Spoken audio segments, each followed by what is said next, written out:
Siapa yang tidak kenal dengan Dr. Zakir Abdul Karim Naik? Sebelumnya sudah tinggal di Arab Saudi selama 10 tahun terakhir karena menghindari beberapa kejaran para Interpol India. Pada tahun 2017, ada sebuah kasus penyerangan yang terjadi di Dhaka, Bangladesh, di mana menjadi sebuah awal dari kisah pencarian pria dengan nama Zakir Abdul Karim Naik. Pria yang dikenal dengan nama Zakir Naik ini menghilang dari negara asalnya, India, beberapa waktu setelah penyerangan tersebut. Oke, mari kita mengenal lebih lanjut siapa Zakir Naik sebenarnya.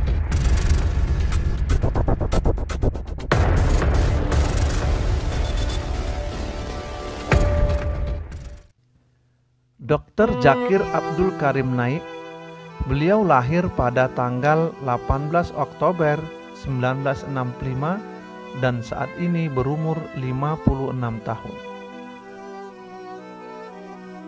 Beliau adalah seorang dai yang aktif dengan mendapat gelar sarjana doktor bedah dan eksis sebagai pakar pembicara studi ilmu perbandingan agama dan juga sebagai seorang konseling keagamaan dalam kegiatan pembicaraan umum dan juga masuk dalam daftar penceramah internasional Muslim dari India.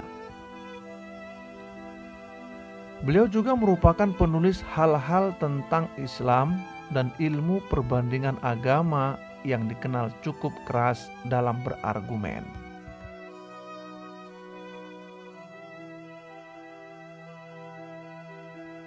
Beliau lahir di kota Mumbai atau yang dulunya bernama Bombay pada waktu itu, dan kota tersebut terletak di negara India dan merupakan keturunan Konkani.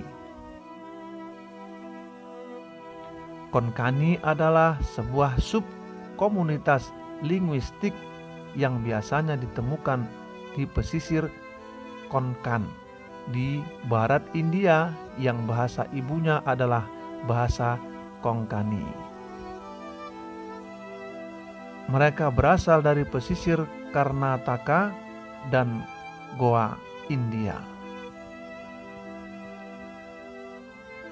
Semasa remaja, ia bersekolah di St. Peter's High School (ICSE) di kota Mumbai. Dan kemudian pada saat lulus, dia memutuskan untuk masuk dan bergabung dengan Kishinchen Kolaram College dan mengambil jurusan Fakultas Ilmu Sains Kedokteran dengan mempelajari kesehatan di Topiwala National Medical College and Nair Hospital di Mumbai. Ia kemudian menerima gelar MBBS-nya di University of Mumbai. Pada tahun 1991, ia memutuskan untuk berhenti bekerja sebagai dokter medis dan beralih di bidang dakwah berkat mendengar kumpulan audio dakwah Ahmad Deedat.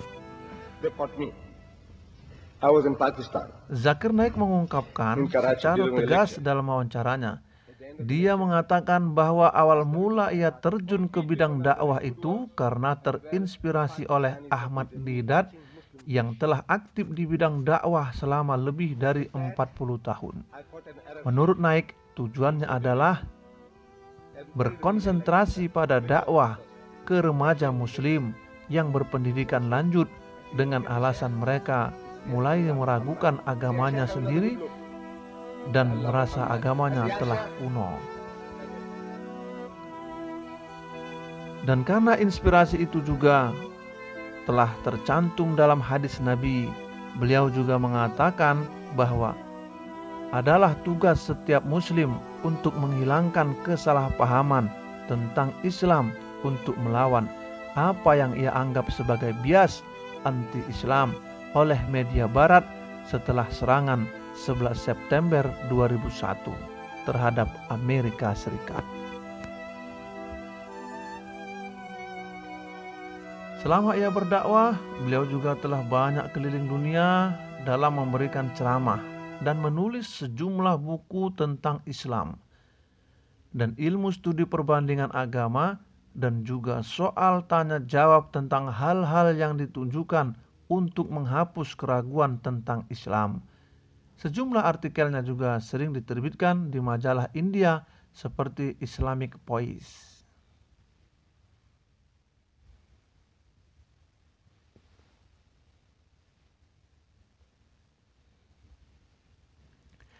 Meskipun ia biasa berbicara kepada ratusan hadirin dan kadang ribuan hadirin, justru kebanyakan dakwahnya tersebar melalui rekaman video dan DVD dari beberapa kumpulan tema ceramahnya yang banyak didistribusikan melalui pasar dan organisasi. Dan juga perkataannya biasa direkam dalam bahasa Inggris untuk disiarkan pada akhir pekan di sejumlah jaringan TV kabel di lingkungan Muslim Mumbai. It is a hypothesis, and most of the scientists today disagree with it. There is only a small negligible percentage which yet believe in Darwin's theory. Dan di saluran Peace TV, topik yang ia sering bicarakan mencakup yaitu Islam dan ilmu pengetahuan modern, juga Islam dan Kristen, juga topik tentang Islam dan sekularisme. Di antara lain, Zakir Naik juga telah banyak melakukan debat terbuka dengan tokoh akademisi lain dari berbagai negara selama bertahun-tahun. Naik telah mengadakan banyak debat terbuka dan ceramah publik di seluruh dunia. Perjalanan karir public speakingnya berawal di kota Mumbai, India. Dan di setiap tahun sejak 2007 ia memimpin konferensi damai 10 hari di Somaiya Ground Sion, Mumbai dengan cendekiawan lainnya, termasuk politikus Malaysia Anwar Ibrahim pada tahun 2008. Then go to secondary school, then go to college, then go to medical college. I can't put him in medical college directly. Why? He should know the basics. Mulai menjadi sorotan para tokoh keagamaan dunia itu terjadi di tahun 2004. Saat itu Naik mengunjungi Selandia Baru dan kemudian ibu kota Australia atas undangan Islamic Information and Service Network of Australasia. Dalam konferensinya di Melbourne, menurut jurnalis Susie Das, Naik memuji superioritas moral dan spiritual Islam dan mencerca kepercayaan lain dan bangsa barat secara umum. Menambahkan bahwa kata-kata Naik mendorong jiwa keterpisahan dan memperkuat pemisahan. Dari peristiwa inilah Zakir Naik kemudian menjadi terkenal hingga akhirnya pemerintah India menjadikannya DPO karena sempat juga melecehkan soal dewa dewi dalam keyakinan Hindu.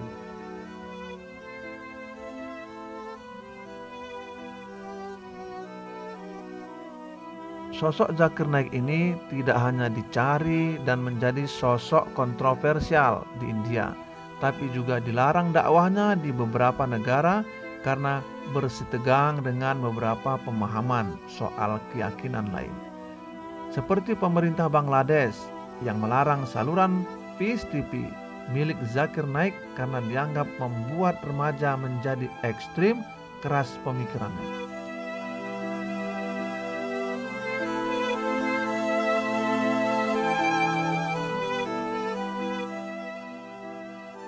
Dalam terbitan 22 Februari 2009, Indian Express membuat daftar 100 orang India terkuat 2009. Di antara 1 miliar penduduk India, Zakir Naik masuk peringkat 82. Dalam daftar khusus 10 guru spiritual terbaik India, Zakir Naik ada di peringkat 3 setelah Baba Ramdev dan Sri Sri Ravi Shankar, menjadi satu-satunya Muslim di daftar ini. Tahun 2015, Zakir Naik mendapat penghargaan internasional Raja Faisal untuk pelayanan Islam.